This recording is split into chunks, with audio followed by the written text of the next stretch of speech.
Using our multi-phasic shielding to stealthily review all of the Voyager episodes without anyone on the internet noticing, it's Voyager Please, a hateful voyage through the Delta Quadrant. My name is Joseph. And I'm your tertiary adjunct, Peter.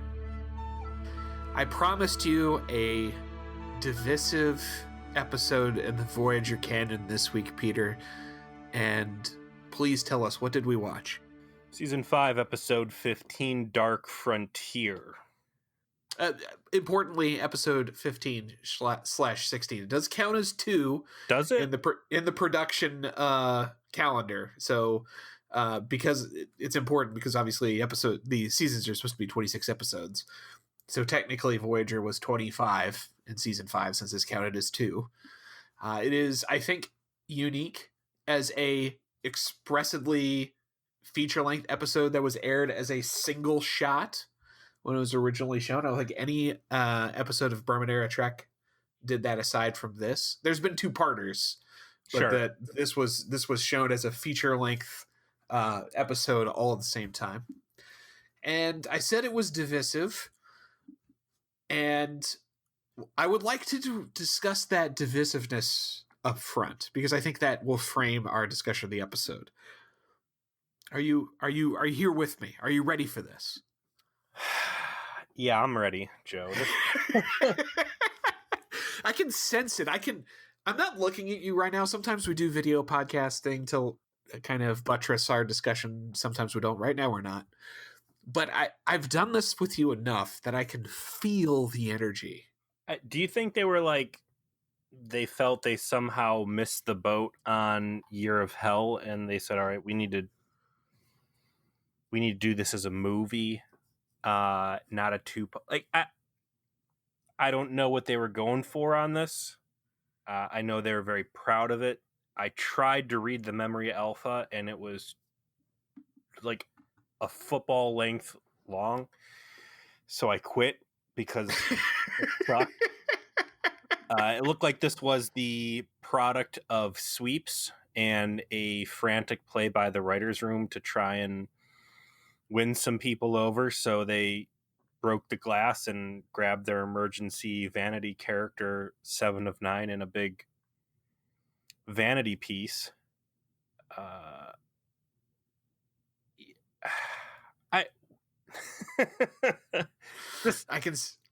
It's hard. I can feel you're just like, what the fuck was this? And so this episode is beloved by many because of its focus on 7 of 9. And we were talking about this when we were warming up before we did the show, about 7 of 9 and how she is so incredibly beloved as a character, and that Voyager fans tend to be strong 7 of 9 fans. And you've started to see that and experience that, not just as we've reviewed Voyager, but as we witness what happened with Picard and the inclusion of 7 of 9 in that. And doubtless this is a huge 7 of 9 episode. It is almost solely centered around her, and it's an hour and a half long. So if you really love 7 of 9, you really love this episode. But as a Star Trek episode, it is bafflingly stupid. I mean, some of the things that are in this, you just are like, what the fuck?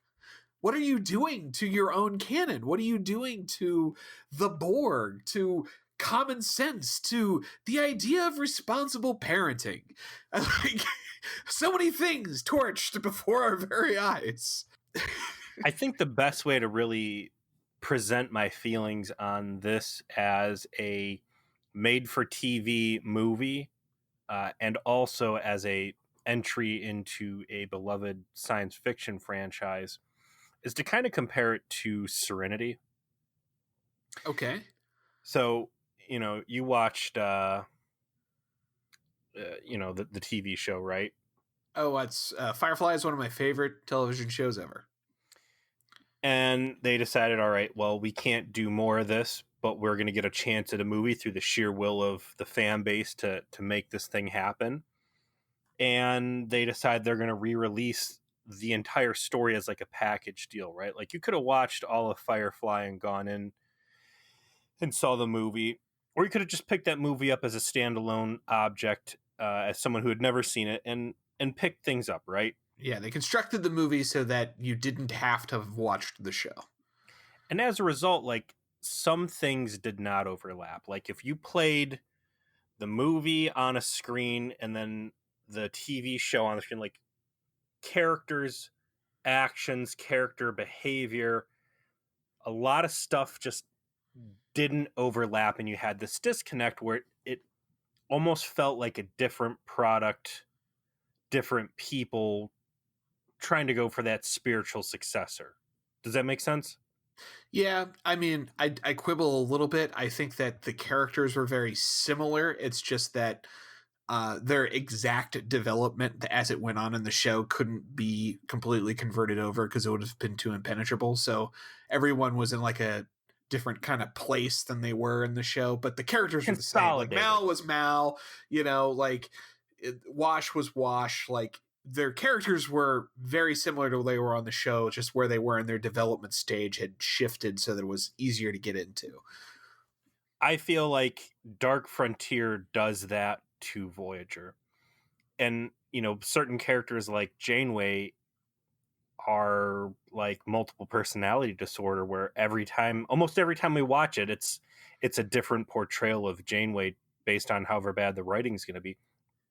It's Dark Frontier. I feel like it was Voyager, but it's not real Voyager. It felt like a special event in a timeline outside of the normal realm of Voyager. I guess if you consider the idea that this was created as a sweeps stunt to lure in viewers, your comparison makes more sense because Janeway is Janeway-esque. A lot of the characters are similar to what we've seen, but we're not too concerned with where they were in their development exactly because we want this to be as approachable as possible. Yes. It also harkens back to something I warned you about literally 2.5 years ago when we started this damn show, which is Catherine Janeway is the greatest victim is the people who write for her. And we've seen this time and time and time again. Absolutely. That her character is awesome when she's written well and terrible when she's written poorly. And unfortunately, both of those things happen. And this is another perfect example of that. But I get what you're saying. To roll back to your example, so I agree. I agree. A lot of the characters are out of focus for their normal presentations. And I think one of the other big things that holds these 2 episodes back, aside from a bonkers script, is, I don't know if you want to say it's a special effects budget or the studio, but there is some really bad CGI that's holding this thing back on many levels, and just other stuff that should have been grandiose by the script's description, and instead you get like this budget ass late night TBS Saturday morning cartoony ass CG, particularly. The Borg Queen's entry, right? Like that was the biggest, most obvious example. Yeah. Right. I mean, it's just because they tried to recreate the same entrance that she had in the movie, right? And with her torso getting fitted into her her like body and that sort of thing with the metal spine, etc., etc. And it's like the public access version of that effect. It's so much worse. And of course it's worse, right? Because that movie was on a movie budget and it was, it's an hour and a half long and they've got $40-50 million to make the damn thing. And so they get to make it look like it cost $40-50 million, where this is 2 episodes of a 26 episode television show that probably has that, that budget in half to do the whole thing. So of course it's not going to be good enough, but when you're trying to recreate the same fucking shot and you can't do it even half as well, why are you doing it? Absolutely. And that's what a lot of this is going to circle back around to. Like, First Contact was fucking amazing. Yeah. It was a great story. It was great action. It was great, like, Trek politics. It was great emotion. And then you knock it out of the park, right? And everybody knows they knocked it out of the park. Why try to beat that when you can't beat it. It's like you've already walked out in front of your girlfriend, right? Or whatever. You've walked out into public with your pants off, and you just have the biggest schlong ever, man. It looks like a baby leg swinging around in there. And then like your little brother's like, wow, man, that got a really good response. And then your little brother goes out there with like a little thimble for a penis, like, hey guys, look, you love seeing dick, right? Look at me. Look at this. Look at all 2 inches of this. And it just comes off as so fucking terrible. Like they've already tried to self-cannibalize their own work with the previous Borg entries. And I have to think it's just that sycophant nature in network TV where people are afraid to say like, yeah, that wasn't the best. And you see that very clearly reflected in Memory Alpha, where it's like, oh, this was so great. I was so pleased with it. Like no one's like, look, this fucking sucked. And nobody had the balls to tell Bran the last time he dragged the Borg out, like, dude, just let this fucking shit chill. I get that you have made a character that is intrinsically tied to the Borg, and as a result, her backstory is always going to have to heavily feature the Borg. And I think there could have been a right way to tell that story that heavily featured her parents, but it would not have had to retread and dig up the Borg Queen and all these other concepts that had been successfully laid to rest. Nothing with the Borg Queen in this episode makes any goddamn sense. And this is the dividing line of the people who fucking love this episode versus the people who fucking hate this episode have come down on for the last, 20 fucking years? Nothing about the Borg Queen and what the Borg do through the Queen makes any fucking sense whatsoever. This whole episode's hinges on the idea that the Borg Queen has a personal interest in Seven of Nine because for some reason she thinks that, having this Borg drone that was converted back into being human is going to be this key, individualistic insight that she'll be able to reintegrate into accepting her Borg nature and therefore make assimilating humanity that much easier, right? Like that's what they try to set up with this.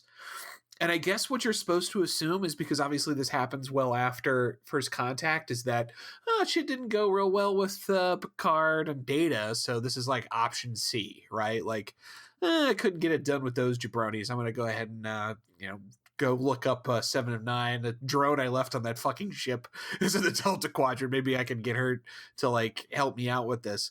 Except they don't develop that idea or bring that idea forward in a way that makes any fucking sense.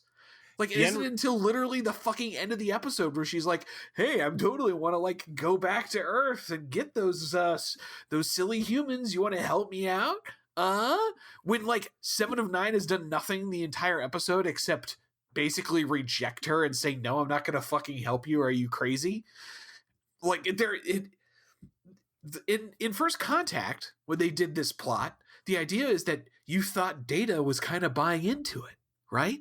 The Data was being tempted slowly by the idea that he could be the, get this fulfillment out of being the Queen's consort, and helping her assimilate the galaxy.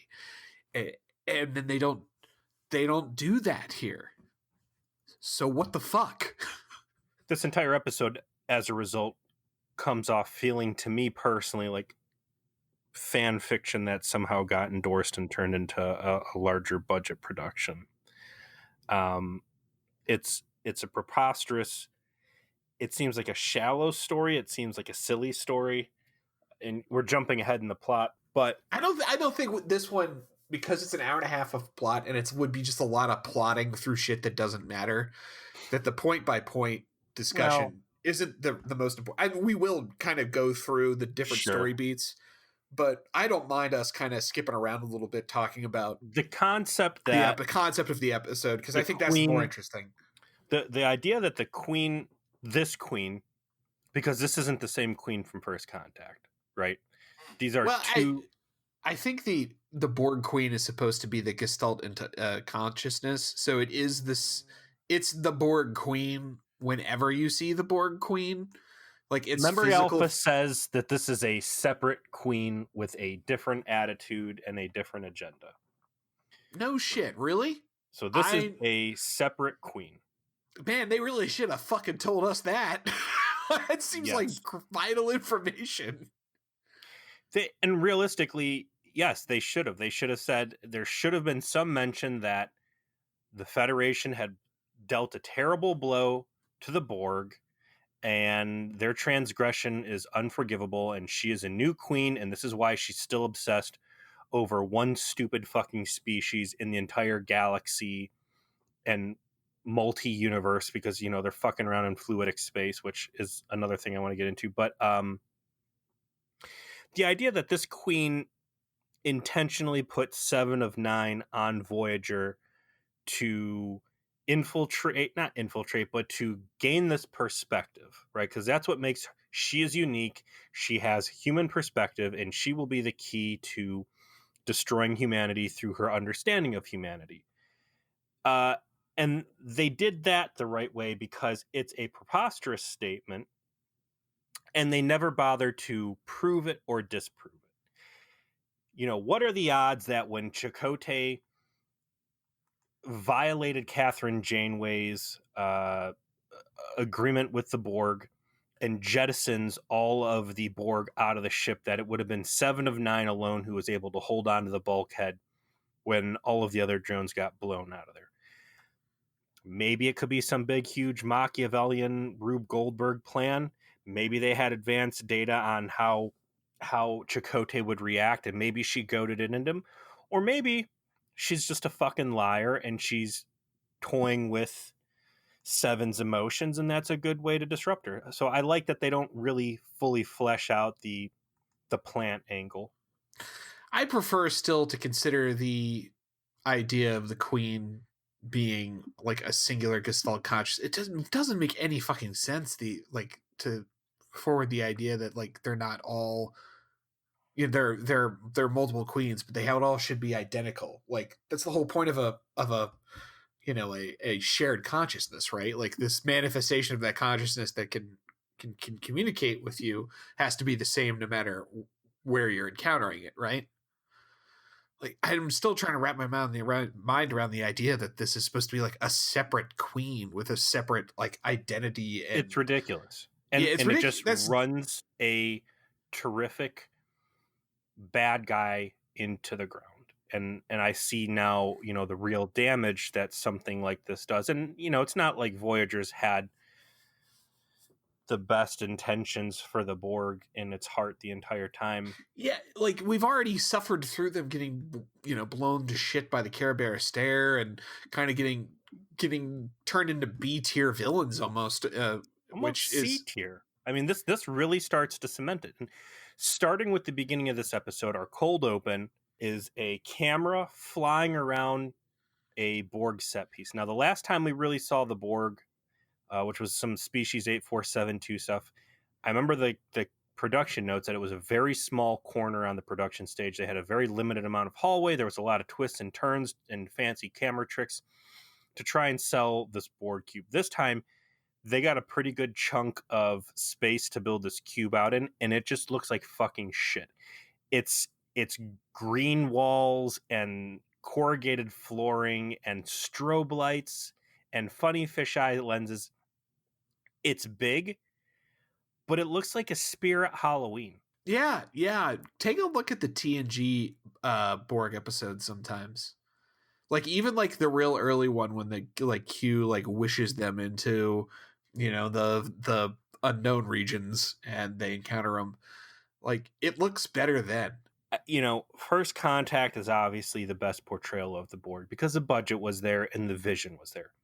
I think after that, though, like the first episode of the Borg, what was it, Q Who, I think, is the best because it's alien and it's scary and it's crude. And I don't know if this warmer look that we get here, but it just makes it look like a shitty funhouse. And it's distracting the entire time through. You said something that I don't want to move away from because I think it provides some interesting context for the episode.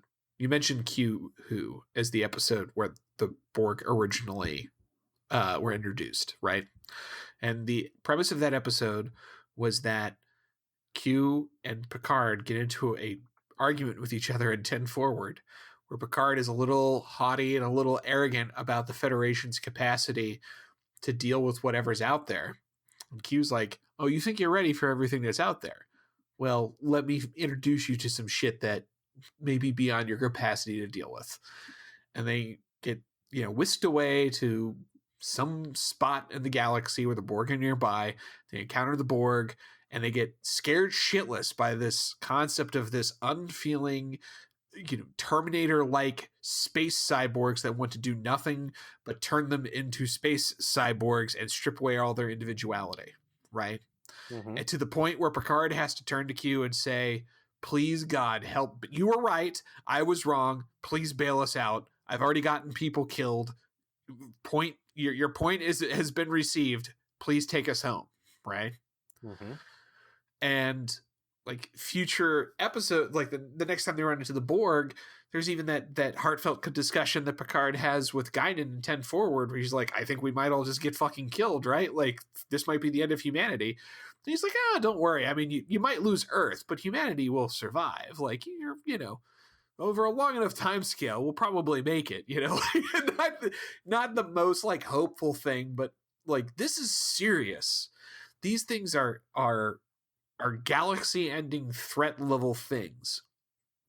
And the use of them in First Contact kind of rode that line between making them less scary by telling you too much, but didn't go over the line, right? Mm-hmm. Okay, the cube shows up. The cube gets blown up. Like, Federation can fight the cube now. Maybe they're not as scary. Oh, what's going on? What is this sphere? It's going back in time. They have a queen. Like, like this is scary, right? Like now the Borg are like getting to Data's head and like convincing him like we've got the right idea and all this other stuff. So that was the right way to expand on the canon a little bit of the Borg while keeping them really scary. And everything Voyager has done, and this episode more than any other, and there's been some bad Borg episodes, just does it completely wrong. That instead of making the Borg scarier, it makes them explains too much and makes them without adding anything to it, which makes them less scary and more a problem that can be solved. And ultimately, that's the ending of this episode is literally the Federation doing the thing the Federation always does to save the day and beating the Borg back like they would beat anything. This is an episode about quantity over quality, and that has been the Borg MO the entire run of Voyager so far. Instead of it being one big scary Borg cube that brings everything to its knees, it's 15 or 30 Borg cubes. Just more without having the quality to scale. And, one of my big takeaways in this is this Borg Queen, she's still obsessed with taking Earth. And in the end, we'll find out that there's a plan to create a bioweapon that's going to rain down on Earth and slowly assimilate people. This nefarious plague plot, basically. They're going to introduce COVID 2335 COVID 2365.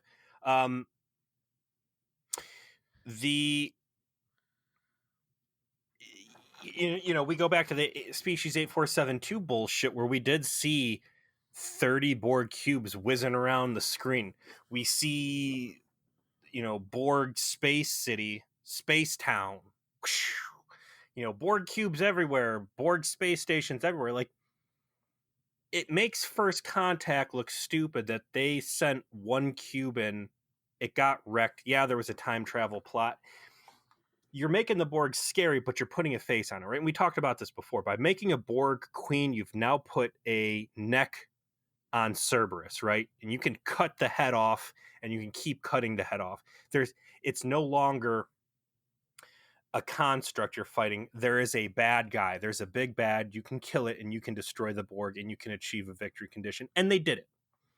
Now we see all this other crazy stuff. This new queen, she's obsessed with taking Earth. She's got this cockamamie idea about infiltrating. She needs 7 and 9 to like remap the human genome, whatever. In reality, we know, okay, well, how about you send 15 or 30 Borg cubes to Earth? Like, you've now said there's enough toys on the table that you can just overwhelm Earth. And as they take over whatever the fucking species that they go after when she's like trying to scare 7 and 9 in this thing, like they've got cubes all over the place. It's like a Protoss carrier rush taking this place. So clearly the Borg's not above sending 220 or 200 cubes to pacify something. So again, the whole premise here is fucking stupid. And yeah, if you care this much about fucking taking Earth, you clearly have the manpower. You just have to use it. mm-hmm. Federation can't stop 20 cubes. They get fucking steamrolled. Like, end of song, right? Like, they barely can stop one. The whole Alpha Quadrant couldn't stop 20 cubes. You know, this shit, we've beaten this horse heavily, whatever. So anyways, the Centro scene, you've got what we'll find out is a little Borg scout ship. You get this terrible narration. It's stupid that the Borg would be talking on some intercom or whatever as they try to like narrate this, which already makes the cheap set feel even cheaper with this hokey narration. You've got your Voyager era hokey budget drones, which are guys in rubber suits with low prosthetics. Post first contact, you know, TNG Borgs were guys in white cake makeup with tubes coming out of their face. It was scary. It was cool. Could you do better? Yes, and they did better in First Contact with what looked like mutilated corpses hybridized with like diesel engines. Cool, scary, raggedy pieces of skin, gross, good. And then at some point they just like, this is too much makeup, this sucks. Put these guys in black pajamas with like print on it, like the Star Wars costume in a bag, Darth Vader, right? And it's that loose-fitting nylon fucking flowy shirt. And it's got his respirator control panel like silk screened on the front of it. That's basically what these Borgs look like.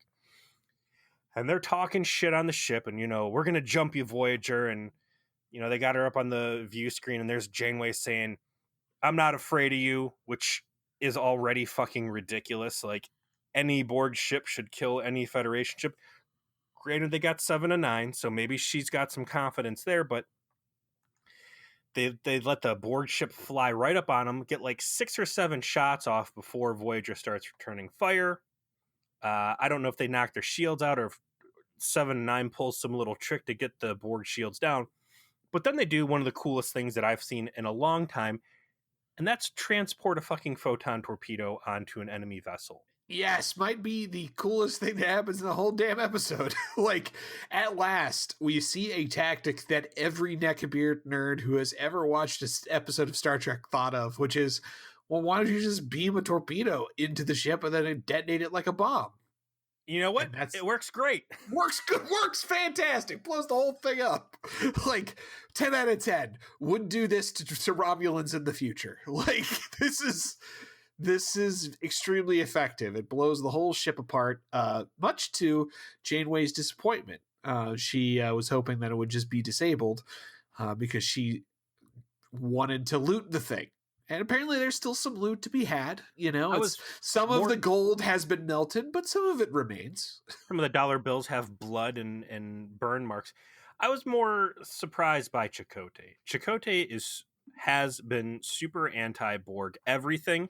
And for him to be like, what do you mean no survivors? I thought we were just trying to disable it. Like, real out of character plays by Chakotay to show all this compassion. But if this was some sort of a planned encounter, which as the rest of the episode goes along, I don't think is outside the realm of possibility.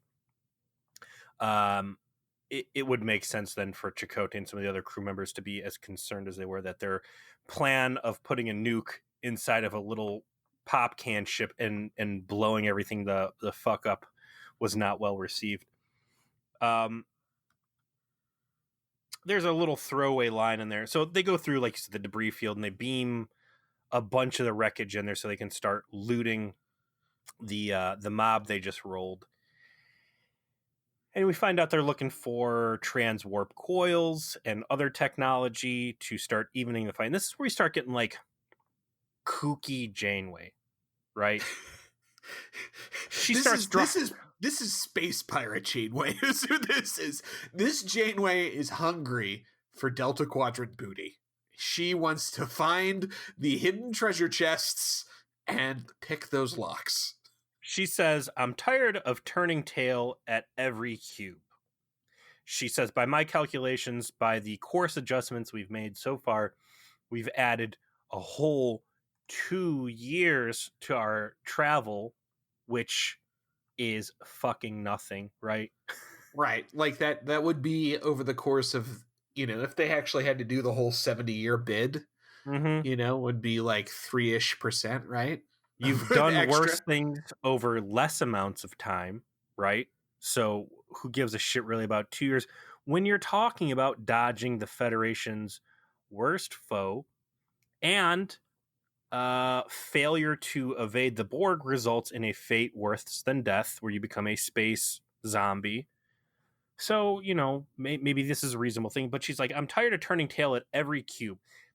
Again, I get Voyager has polluted the scale of what a cube is, but one cube destroyed all of the Federation at Wolf 359. One cube almost brought Earth to its knees. Like, these are reasonable things. So I think there was a plot line here I was expecting to see develop, because we'll get pulled into a staff briefing later on where Janeway hatches this plan.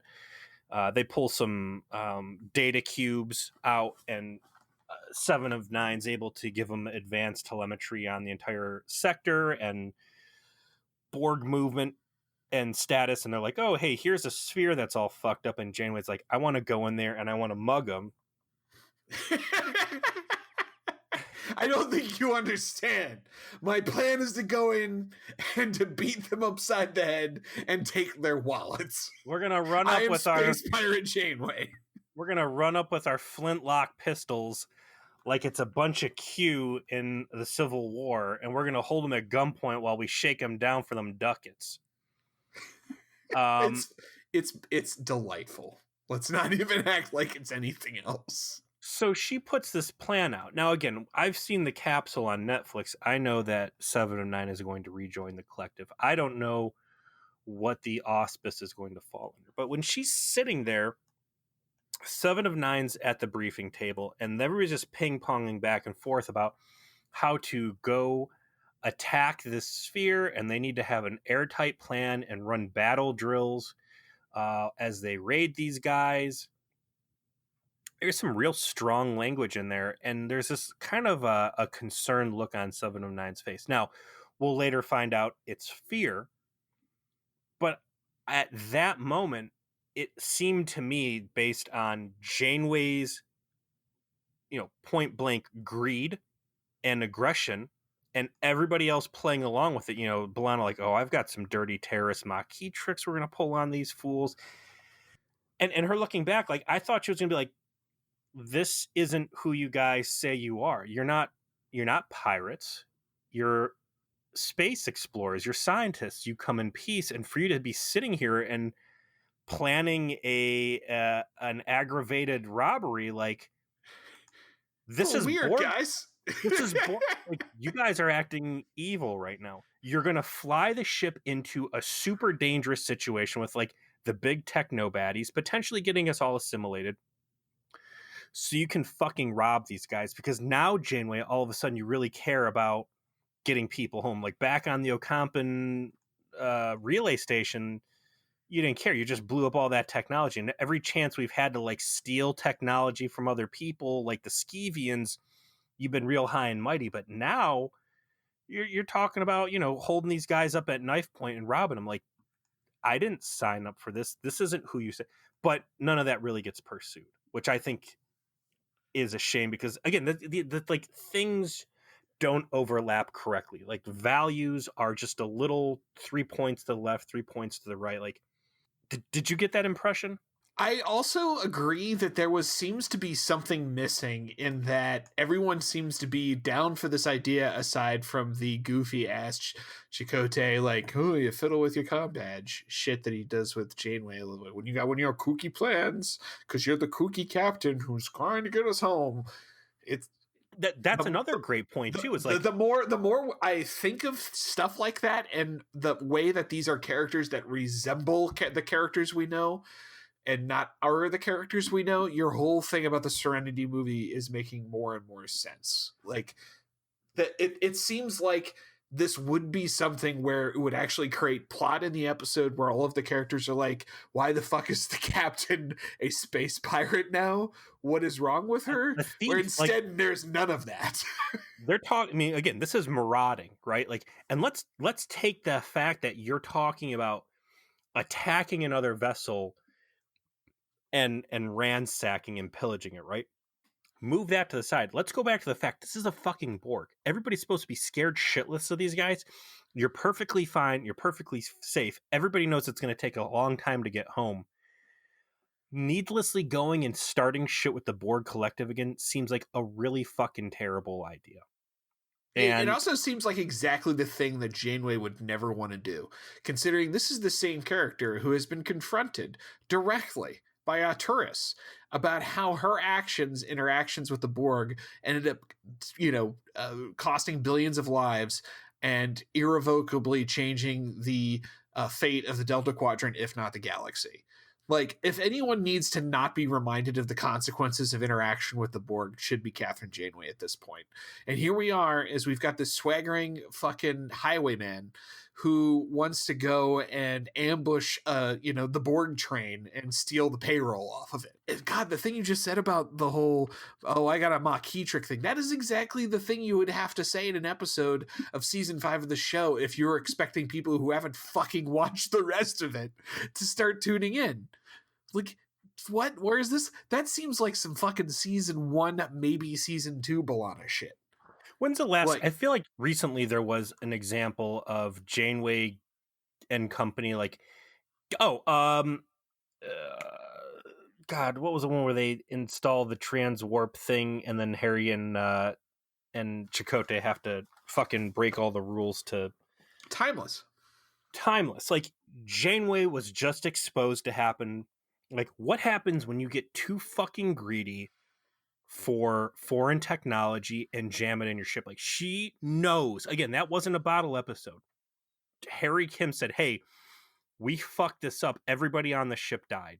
She knows that. She saw the message. She gave it to Harry. Harry knows. Like, these people are psychopaths. They don't learn from their past mistakes. And there she is again, like, let's needlessly roll the fucking dice, fly back in these Borg. Did we ever resolve if the Borg had the nanotechnology weapons from the confrontation with 8472? They didn't talk about it this episode. They mentioned them when they ran into species 8472 the second time, didn't they? Because that was part of that's how they bargained with Boothby, or the fake Boothby in that episode. Well, the Borg don't know about that. If my timeline is correct here, Voyager developed the super weapon, the nano weapon, in-house with the Borg's help. The cube was destroyed. 7 of 9 got severed from the collective. They went into fluidic space. They played the trump card. They deployed the weapon. It scared the fuck out of 8472. 8472 retreated en masse. The Borg double-cross the Federation, say, fuck you, we're going to assimilate you after all. Janeway flies away, and I forget how they escape the Borg in the process. But to my knowledge, Voyager still has technology that the Borg collective wants so they can go conquer species 8472. Like, yet another reason that they should be nowhere near the Borg. And the Borg don't even bring it up like, hey, listen, it's like the Vidians wanting Klingon DNA to cure the phage. Like, this should be like a huge target on their back that nobody seems interested in pursuing. Again, it's a standalone, not standalone, but it's a movie. It's outside of things, but this is all baggage Voyager has created for itself that Voyager doesn't recognize. I also think that you may be being too harsh on the show in general, because the show has actually been quite good, particularly at this juncture of being invested in its own canon a bit Sure. more. And this episode is more of an aberration in that it seems to have ignored all of these things that they've been through. Like, I think we've been more complimentary of the show in season 5. Absolutely. Of like, oh, look, you're actually giving a fuck about what's happened in the past. How about that, right? Like, yeah. This is the exception to the rule, and it just comes back to the whole premise of it being the sweeps stunt, TV movie that they did to try and suck people in. And I get by, it. by literally taking the movie everyone watched last year and saying, hey, do you remember that movie with that villain? It's not played by the same actress. Here's the straight to VHS sequel. Exactly. Well, that was big in the 90s, bro. I mean, legit. The straight to tape sequel of the popular thing was very popular in the late 90s. Who didn't see the Aladdin sequel that had Castellanus instead of Robin Williams doing the genie and shit like that? Like well, we can't get our actual actors, so let's get the dude from The Simpsons for some reason. Speaking of obscure facts, I want to go back to our briefing room. So Tom Paris, in addition, I'm sorry, I have to jump back to Gravity here and my accusations for Tom Paris being a fucking Mary Sue. In addition to Tom Paris being the best pilot, a good doctor, a great holo designer, a mechanic who's all over 20th century combustion technology, an expert prisoner survivalist, ladies man, a tech who's good from vacuum tubes to you get the point. He's also a really great historian who can just pull all these fucking facts about Fort Knox out of his ass, like magically prompted by like, what the fuck? But the reason I bring this up, and she's like, she knew. She's like, yeah. I know who will know everything about Fort Knox. Tom Paris. Yeah. Let me just kick it to him. I know, in addition to working on big block Chevys and being in love with water planets, which we also left on there. He's like a hydro scientist fetishist. I also know you're a little too into Fort Knox. You want to talk about that? And he's like, oh God, I do. Here's the line I want to get to. This is why I bring this back up. And Picard showrunners, if you're listening. Which you are not, clearly. Money went the way of the dinosaur when the New World economy was formed. Like, there you have it, folks. Money doesn't fucking exist. I do like to throw a line that Ferengi tried to get in there and steal gold just for shits and giggles, but you heard it right from Tom Paris's mouth, and he's the Berman era, foremost authority on Fort Knox. If anybody knows about the demise of old world economy, it's this guy. So they do the rest of the briefing scene, as you mentioned, no word of protest from anybody, including 7 of 9. The next scene is 7 getting called into the ready room because Janeway's got a special assignment for her, and that is, it's time for you to actually look at the stuff that we recovered last season regarding your parents. So apparently they've been sitting on the logs from the USS Raven since they did the Raven episode. They haven't made 7 of 9 read them, but they're not like, well, your parents were super duper into the Borg and apparently like wrote a lot of potentially hyper valuable information about their observations therein. So, despite the fact this is like our 3rd or 4th time sort of encountering them since then, we haven't really checked them out, which I find to be fucking ridiculous. Yes, of course it is. Like, all are the you problems serious? that 7 of 9 has presented in all of her forms, like the fact that nobody has ever read the stuff. A, 7 of 9's always a problem. B, the Borg have frequently been a problem. Like, whatever. And then, to saddle her and be like, hey, listen, I want you to relive some really painful shit about your parents. Also, too, the fact you were all assimilated at the same time, like you should already know this stuff, but for whatever reason, you don't have access, blah, blah, blah, whatever. Like, here's your foremost authority on Borg because she is a Borg. Like, yeah, you're not going to have her working on tactics or like engineering sweet technology. You're going to make her sit there and go through a painful trip down memory lane. So let's talk about this. And I got to pull the wiki up here so I can give you the date code on it. Because I sat there and I tried to hash it out as to when. As far as like when the flashbacks happen? So these flashbacks are set in 2356. 2356. And to quantify that, Q Who was 2365. So about a decade before Picard encounters the Borg, courtesy of Q bamfing him over there, we are led to believe that the Hansen family, which is Magnus Hansen, I think Aaron Hansen, and then their poor daughter, they have a Federation starship called the USS Raven, which I guess you don't have to be Starfleet to have a USS prefix. I guess. I guess I didn't know that was a thing, but sure, it just makes it easy to state that it's a Federation starship that way. That they have clearance to go out and begin pursuing. So, you've got major timeline inconsistencies here, and it wouldn't be a big deal if it wasn't for the fact that we had behind closed doors meeting with Commander Shelby, the anti-Borg task force, and all this other stuff that'll ramp up around the time of Wolf 359, right?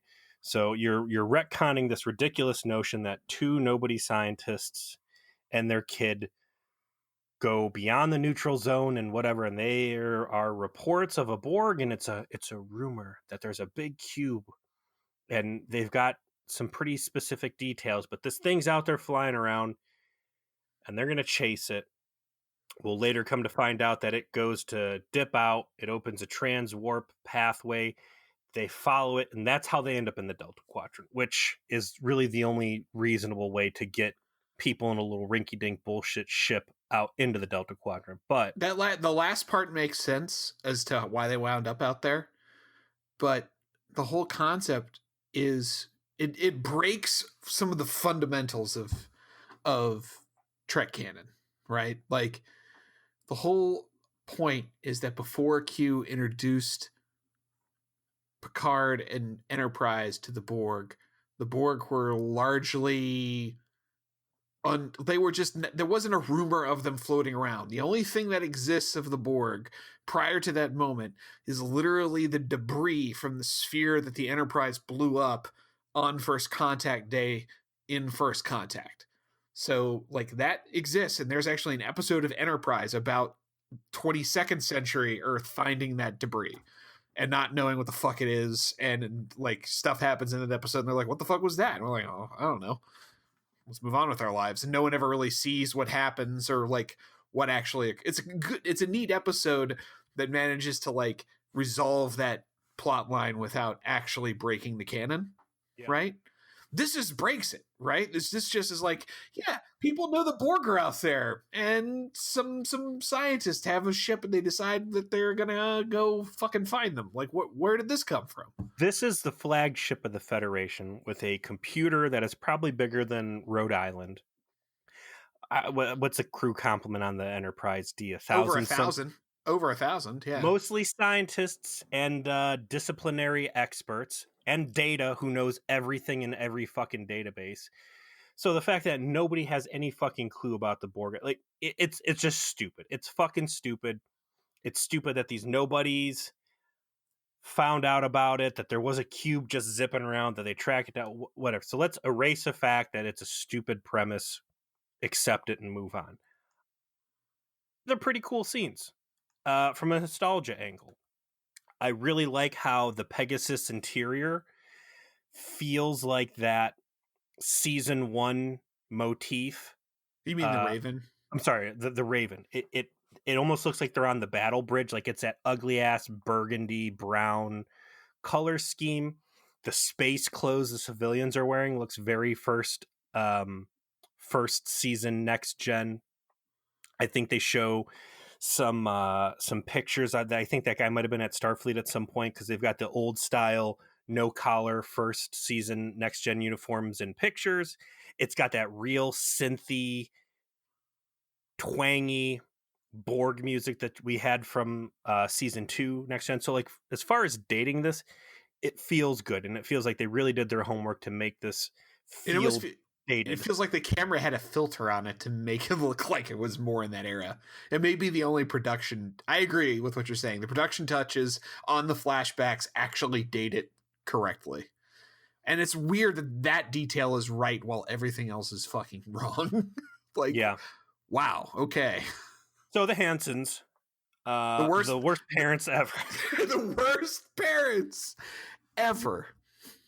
I mean, I don't have kids. You have kids. So you can tell me, right? Like, you can inform me. Is it considered appropriate to bring your small children along on deep space missions where you're going to Jane Goodall some Borg, an unknown race of cybernetic zombies that may turn on you and murder you all in an instant? I'm pretty sure that's a no.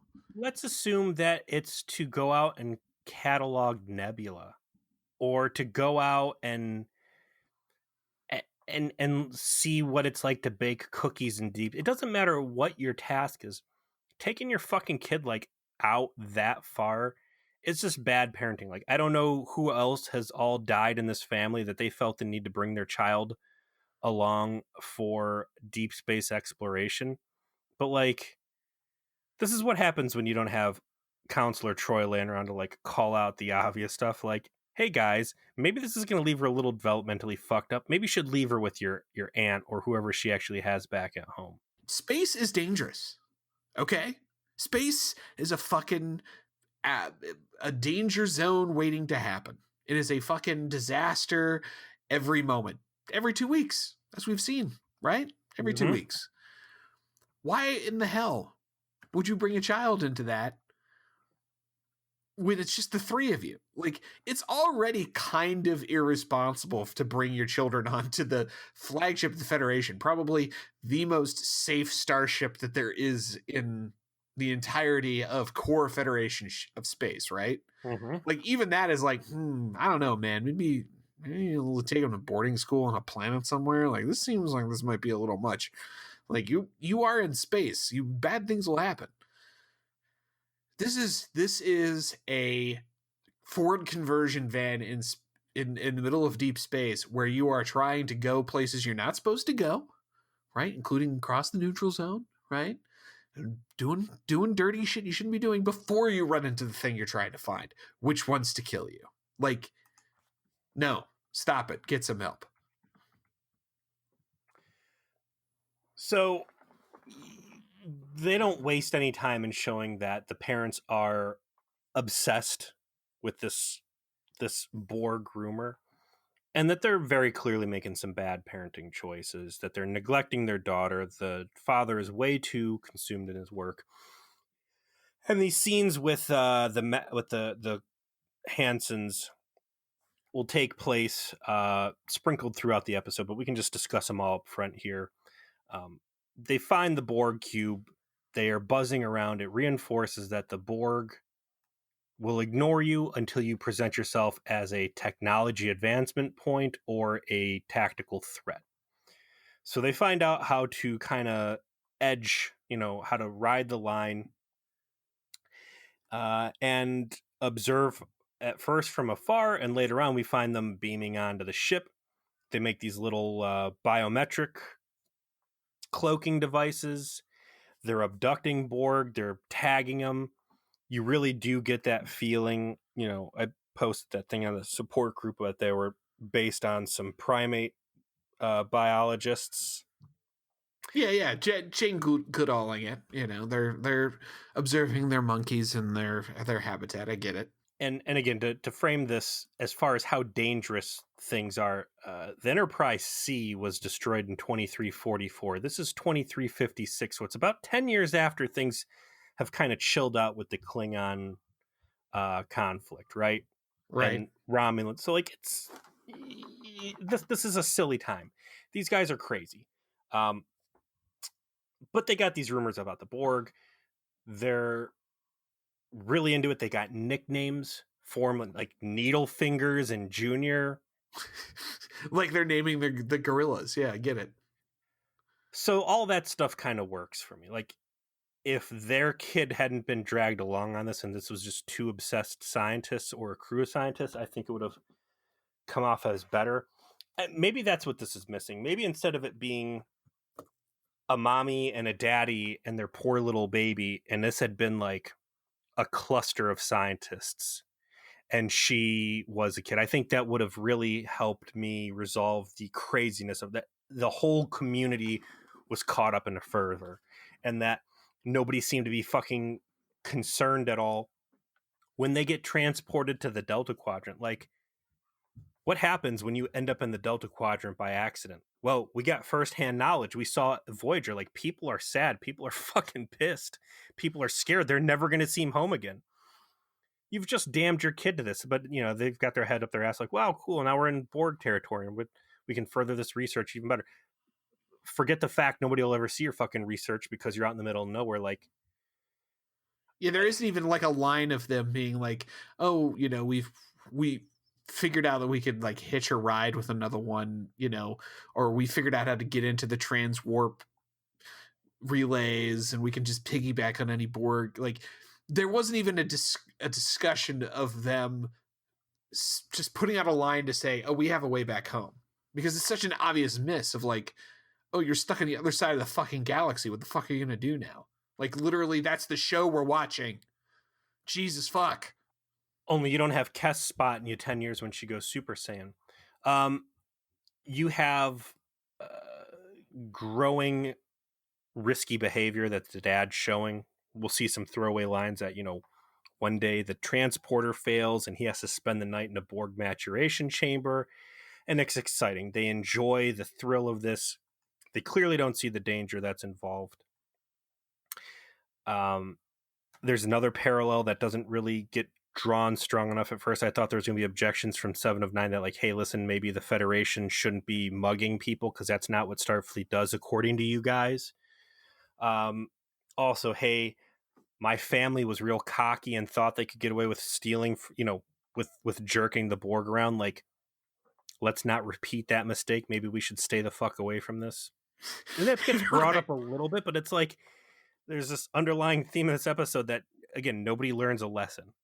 There's finally an incident in the 2356-ish timeline where one of these little biometric cloaking devices fucks up while the guy's over on the ship. The jig is up. The Borg have now become aware of him. And we pick back up on the family speeding along, trying to outrun a cube, which is fucking ridiculous because the cube overruns Galaxy-class flagships. And I think this is where we really start.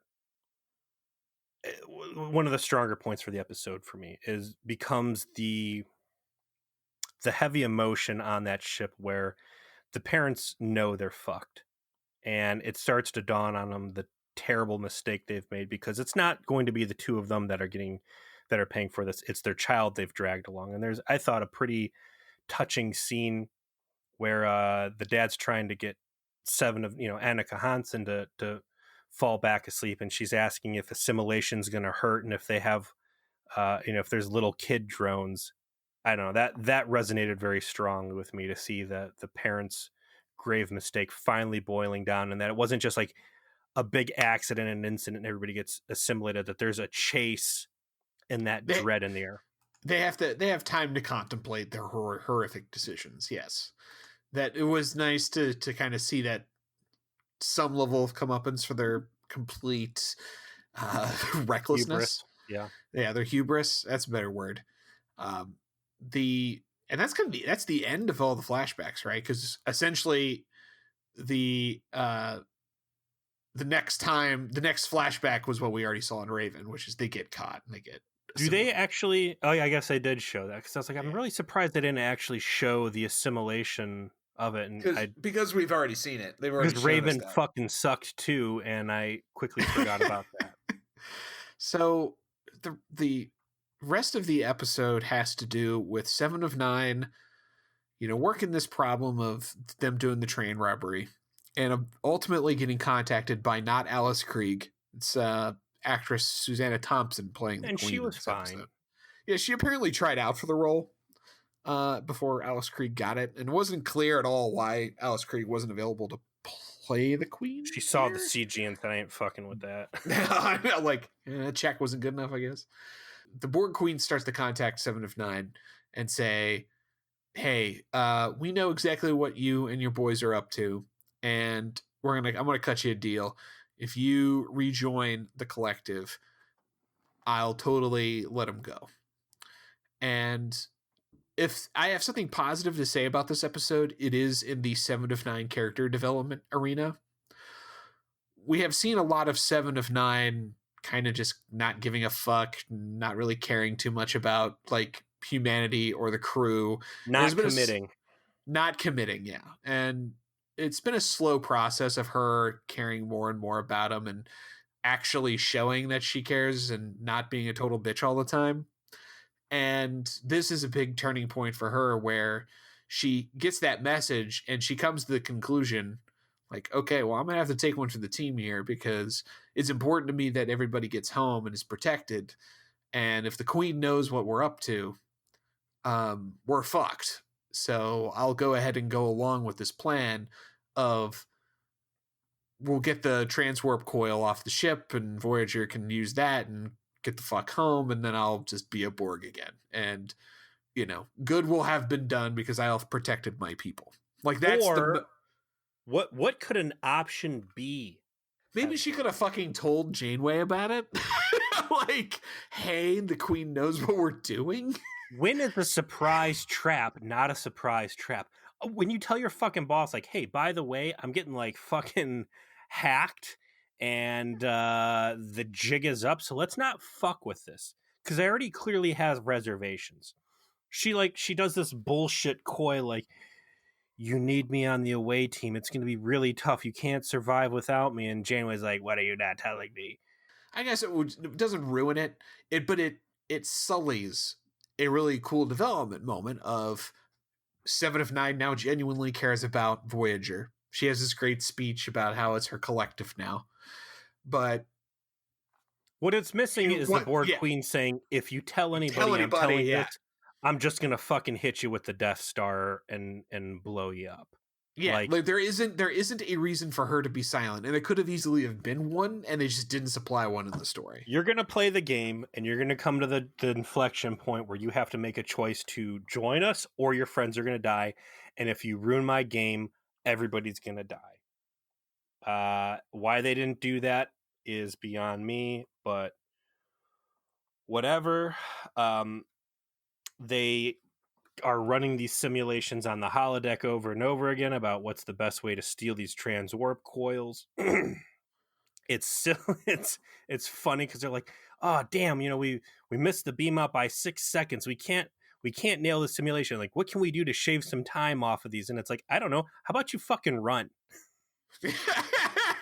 Instead of walking somewhat quickly. Yeah. The doctor's not the only person sporting 29th century hyper technology. Let me lay this one on you. It's called jogging. Okay.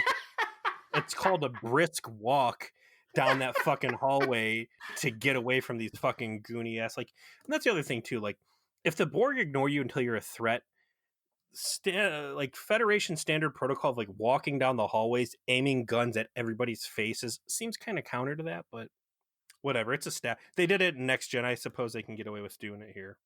Yeah, so they get ready to do the heist. They do the simulation first, and then they come up with the technology from the Hansens files to like cloak themselves.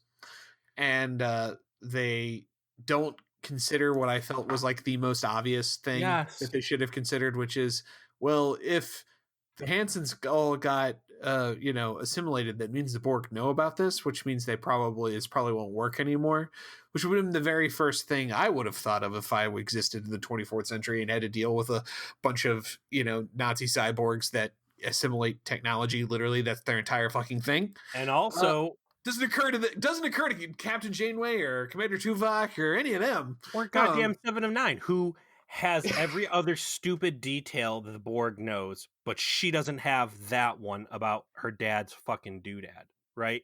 She knows how to make a prototype matter reactor for the fried chicken people way back in the Bad Day at Work episode. But she doesn't know, like, oh yeah, my dad got assimilated, so all this stuff is basically fucking useless. And you know what? I already know the Borg Queen is setting a trap for me. Why would you? Yeah, that sound you just made is how I feel about it too, my friend. Yeah. I also do want to say that during the flashback Hansen scenes, it was cool to see him work the old Next Generation transporter effect in there. And I commented back on Timeless that I'd never really noticed that Voyager did have a distinctive transporter effect, but seeing the old TNG one transposed in there, it felt good. I like seeing it. It was neat. I agree. Like, again, it seems the best was like content of the episode was the production details of the flashback scenes, not the content plot wise, but just the way they made it look like it actually was occurring in that lost era between, the original series and TNG. So they pull off the heist, and then the Borg Queen's like, yeah, listen, now's your time to choose. Do I blow these fools up, or are you going to come home? And 7 of 9's like, yeah, I'm going to stay. And Janeway's, 7, what are you doing? And then the force field goes up, and some Borg drones go to get her. At no point does 7 do the reasonable thing and say, the Borg Queen says she's going to kill all of you if I don't stay. She's just like, no, go. I'm going to withhold more information because that's my thing this episode. And Janeway, keeping in mind it was just last week that 7 of 9 rampaged and shot everybody up again for good reasons this time, for the only time. But it's like yet another defection, and no, this can't possibly be her. Like, something must be wrong. She unrolls her jump to conclusion mat and instantly jumps to she's being held against her will, even though this is kind of really within the realm of possibility. Chakotay even says, like, she did say flat out when we first abducted her that, she will betray us. But they got the warp coil. They got everything they want. The cube flies off with 7 back to Borg Space Town. And then Janeway's like, well, we got what we came for, but damn it, if I'm not going to risk every fucking person's life on this ship to go after one suicidal ex-Borg drone, then my name isn't Catherine Janeway, Trap Queen of the Delta Quadrant. I'm not going to be as harsh because that decision was made after they came to evidence that the Borg Queen had been in contact with her. Now, I do feel like the jump to conclusions mat got rolled out really quick of like, well, clearly the Queen, coerced her into it. Like, it could have been, I think a much better way to have handled it would have been they're like trying to figure out why, and they come across a log entry that 7 of 9 specifically like left there to play several days later, like after they've escaped, to say, hey, you got this message because I probably all of a sudden for some reason decided to go back to the Borg. Well, you should probably know the reason why. It's because the Queen was going to fuck you all up if you didn't. And I decided, my life in exchange for getting you all this transwarp conduit and getting you closer to home was worth it. Don't come back for me. Push to you. Goodbye. Yeah. Like everything that you've done for me mattered a lot. And it's mattered so much that I'm going to do this. And then Janeway's like, fuck that, I'm going back for my girl. Then that's like, okay, like that all makes sense. Instead, it's just Janeway being like, clearly this is what happened, let's go get her. In the absence of something like a critical piece of story like that, you're instead left with this Seska situation where, like, oh god, we just found out that, the this person was a double agent the whole time and has betrayed us to return to their evil people. Like, you didn't give a shit when Seska ran off. Like, the care and understanding you've shown for someone who has been involved as the sole proprietor of no less than 7 active shooting events.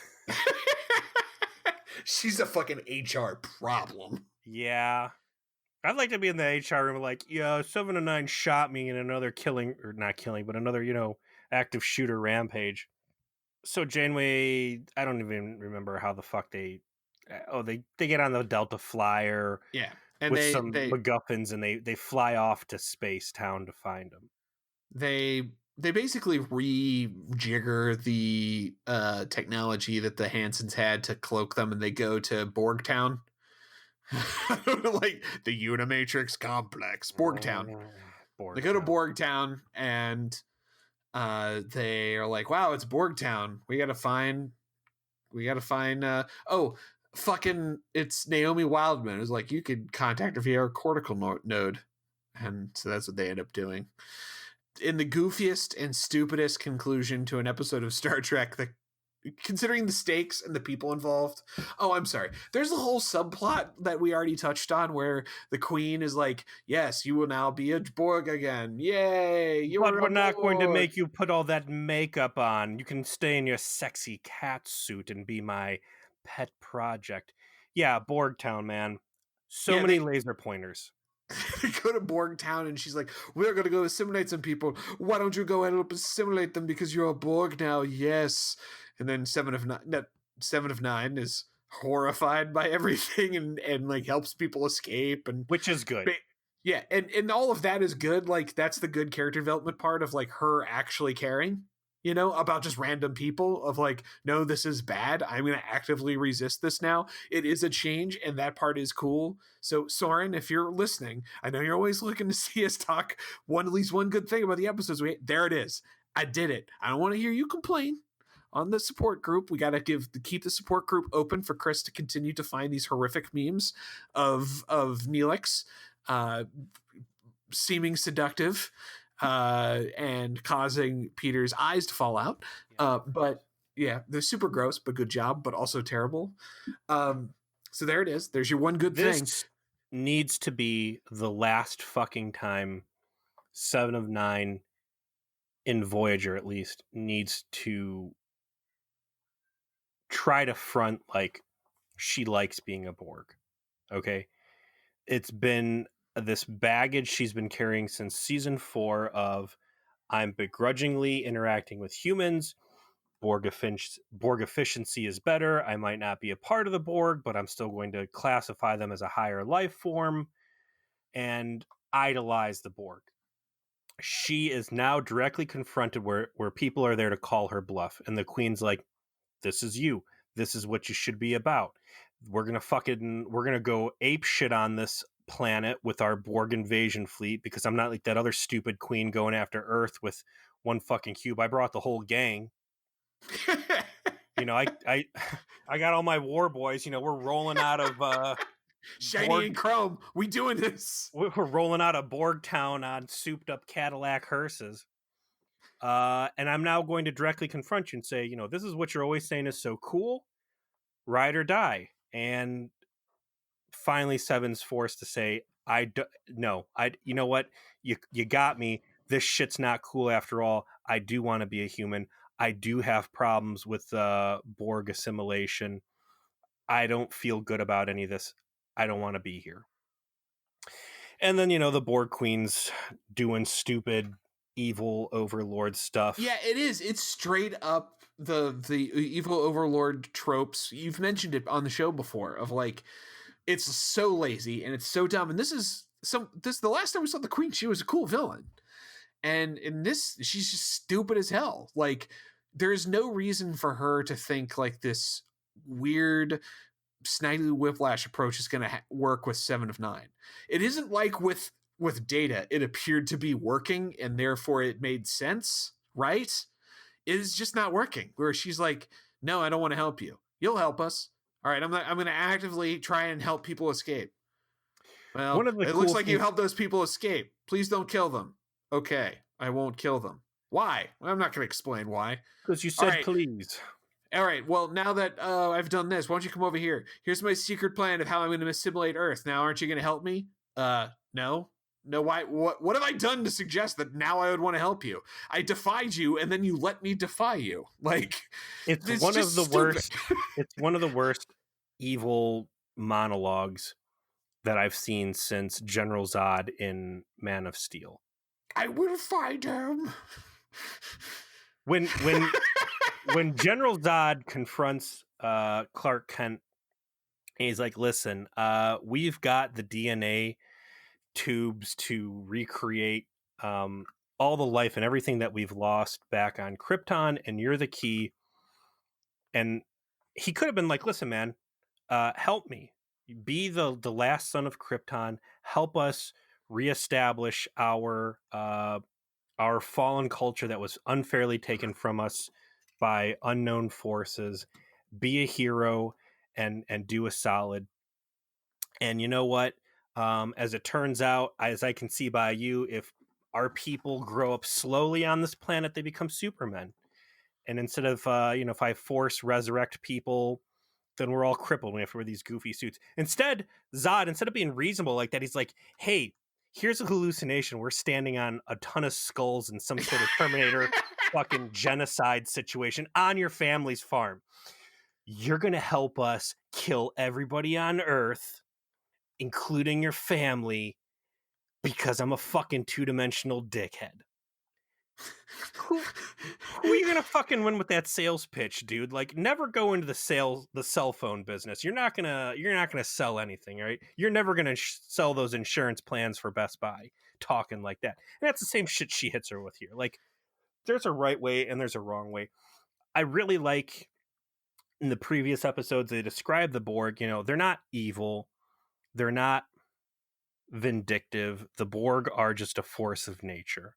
It's in their nature to assimilate, and they're not doing it to be spiteful and mean. And that's one of the major things we called attention to in Scorpion, right? That 8472 in that iteration of them, which is abandoned later on, but they are zealot, religious, racial supremacists who are hell-bent on destroying all life in regular meatbag space, and they're invading from fluidic space. Meanwhile, the Borg are just, they're not vindictive, right? Mm-hmm. But here we get this presentation of the Borg Queen, and she's just a fucking sadist, and she enjoys tormenting Seven of Nine, and stupidly so, because whatever cooperation she could have gotten, she fucks over. Yeah, there's no plan. It's just evil for the sake of evil. Yeah, I'm evil and I'm incompetent, and it's the worst. And yeah, and then Janeway literally just beams in with a compression rifle and is like, "Jailbreak. Gonna get 7 of 9 now." And the Borg Queen's like, "Why don't I just assimilate you?"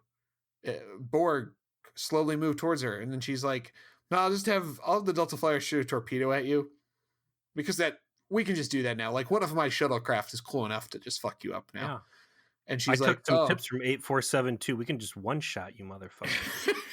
And the Queen's like, even though I'm part of a Gestalt of consciousness and this physical form probably shouldn't matter, this gives me pause. But whatever, I'll just prevent you from beaming out. And then Seven's like, "Yeah, just shoot the glowy thing above her head and then we can leave." And she does. And that's the end. Like, we're also treated at a certain point where the Queen decides to sadistically play another card against her punishment of Seven to say, "Oh, by the way, here's your dad, who's a fucking Borg drone, and look at him, and he's dead in this suit of metal. He finally got his wish." They don't do anything with it, right? Yeah, they show it, and then you get that one great face acting scene where Jerry Ryan is like, channels her acting energy and looks completely horrified. That's just like, gives that the little daddy, like, oh fuck, what a moment, what an emotional moment, and then nothing. Let me tell you this. Let me rewrite this scene for you, because that's what we like to do. okay, if you're already shitting all over Borg continuity and you can do whatever you want now, which clearly we've seen through consecutive Voyager Borg episodes, make this fucking matter. Make Janeway shoot the ball that disrupts Borg communication, cut everybody off of the network in that room. Make the dad come to his senses for a brief moment and tell his daughter, I'm sorry. Have her fucking snatch his ass up in some sort of Luke Skywalker, Darth Vader moment and beam him back to the ship. Like, if you're not going to try to get your emotional mileage out of bringing him out as a Borg after all of this exposition and setup in the earlier flashback moments, then what's the fucking point? Like, not only does she not take any action past saying daddy, she doesn't even bring it up the rest of the episode. Like, just what a stupid throwaway squandered opportunity. Yeah, it just, like, I think your line is the most appropriate. If you're not going to do anything else with it, have it be a moment where Janeway like disrupts the technology and their communication, and all the drones start to malfunction, and Papa Hansen, because she's in the presence, he knows it's her daughter because of the information he has from the hive mind, and is like, gets that moment of clarity to feel like, oh, I'm gonna save you, like, and run, Annika, or something like that, and like interferes with the queen enough that they get away, Jumps in and front of that's the it. bullet. Yeah, He just jumps in front of her, force lightning, just go full fucking Star Wars on this. You want to tell me a science yeah, fiction story about a go kid do and their it. dad? You won't get out of here, blah, blah, blah. Force lightning. Dad, I'm going to protect you now where I failed you before. And you get that final closure that the Borg have cost her everything, that she has chosen humanity, and that, her parents have made the sacrifice. Give it meaning. If you would have done that, I would have forgiven the rest of this fucking episode. And I would say, great, that's that's what I needed for that real moment of character development and a real 7 to 9 story. Instead, it's Janeway showing up yet again with the fucking compression rifle, pulling her pants down, slapping the thaw clown around in the face with her dick. Just like everybody else she's slapped in the face with her phaser dick before she smugly beams out after dropping some zingers on him. Like, okay, great. So then they blow up that. Is this hive dead now? Like, whatever. Yeah, they get 20,000 light years closer to home, which is a big fucking deal. Oh, so then they fly off in a trans warp tube. One of the ship chases them. They get to Voyager. They pop out. They decide to shoot the space hole with lasers to fix the problem, as we've established in the Candy Corn tragedy, and as recently as Gravity is a totally legit way to fix a space dilemma. And then they're like, oh shit, that ship's still coming. Brace for impact. We're going to get in a big fight. And the collapsed space butthole prolapses and shoots out a bunch of Borg diarrhea. So we've also found out, on top of knowing how to transport a photon torpedo onto a Borg ship and how to hold the Borg Queen up at gunpoint, which isn't as impressive as holding the Q Continuum up at gunpoint, but, it's a nice notch on your belt. The Federation now also has the ability to destroy Borg Q, anything in a transwarp tunnel before it arrives.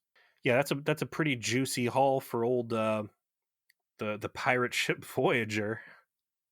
I wonder if they're going to share any of this miraculous technology or advanced knowledge with the rest of the Delta Quadrant, which is currently being plagued by the same Borg Janeway gave a hall pass to. Yeah, probably not, because they zoomed 20 years away from all of them, closer to home base. So what a good zinger for the fucking Borg Queen to have thrown at Janeway too. Like, hey, why don't you get the fuck out of here? Like, we really appreciate you getting us out of that thing with Species 8472. Yeah, I'll tell you what, as a solid, I'm gonna let you leave here with your head intact. Now get the fuck out. I really appreciate you giving us Arturis's people on a silver platter. They were actually, all their brains were quite juicy. I was looking at her for a minute and I was like, God, is that one of the Arturis's race, but then she later goes on to say that she was part of species 125, which I can't find any information on. But yeah, man, so many laser pointers. Like what they skimped on. It's like a Portland riot, man. Jesus. The Borg pajamas, everybody had a laser pointer. Like that must have been a very dangerous set to work on. A lot of eye injuries. So yeah, man, this is the crucible in which the Borg finally kind of this. I'm sorry to tell you, man. There's going to be more shit like this with the Borg from this point forward. Still not as bad as Q and the Gray treatment of the Q. No, not as bad as the Q and the Gray like degradation of the Q, but things do not improve for the Borg from this point forward. But really, I mean, this cements them as like C tier villains. Okay, where you get to the point where he's easily defeated by the Delta Flyer. One Delta Flyer and a rifle, and you have brought the collective to its knees. Like it took all of the ingenuity of the Enterprise and Picard personally to defeat the Borg Queen in the past to save First Contact. But, over a long weekend, Janeway, a compression rifle, and a shuttle that they cobbled together in their own shuttle bay can do the same job. Yeah, their hobby shuttle. I maintain that the power of the Borg, the scariness of the Borg, was that there was nothing special, and it was just a Hydra with many heads, and you could never strike it down. Putting a face to the Borg, putting an agenda on the Borg, political intrigue, giving these things these human characters for what should have just been unstoppable automatons has done nothing but a disservice and really run them into the ground.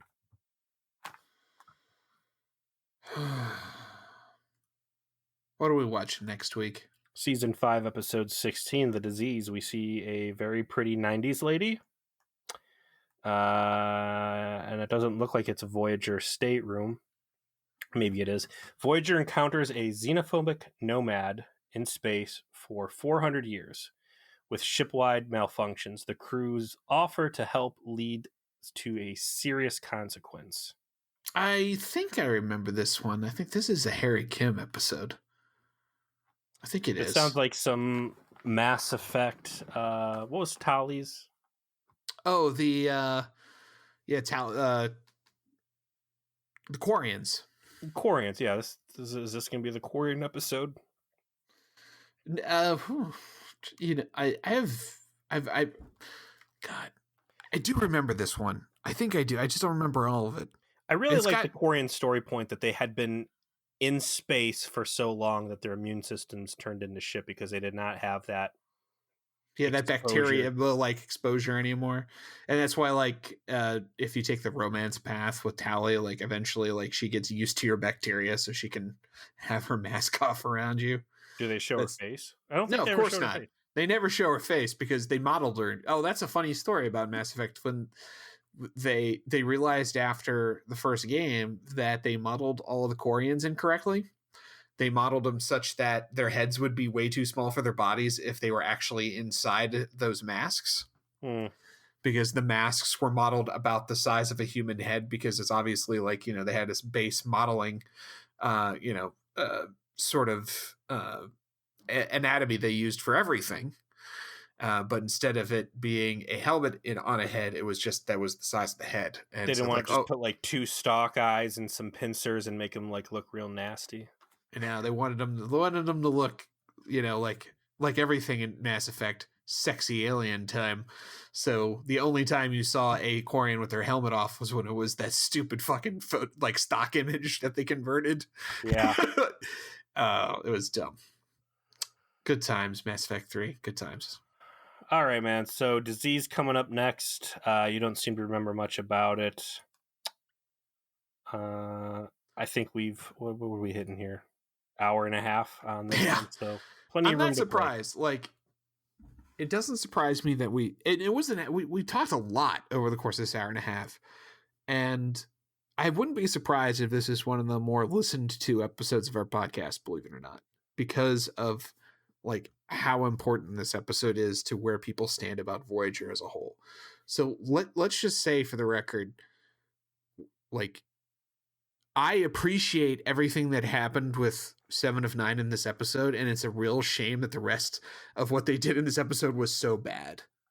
Because the actual character growth of the 7 of 9 character in this episode is good, but it's surrounded by this cockamamie scenario. Just nonsense from the characterizations of the other Starfleet characters to the Snidely Whiplash version of the Borg Queen to everything else about this episode. So it's failed on that basis. To genuinely want to do smash and grabs like it's GTA.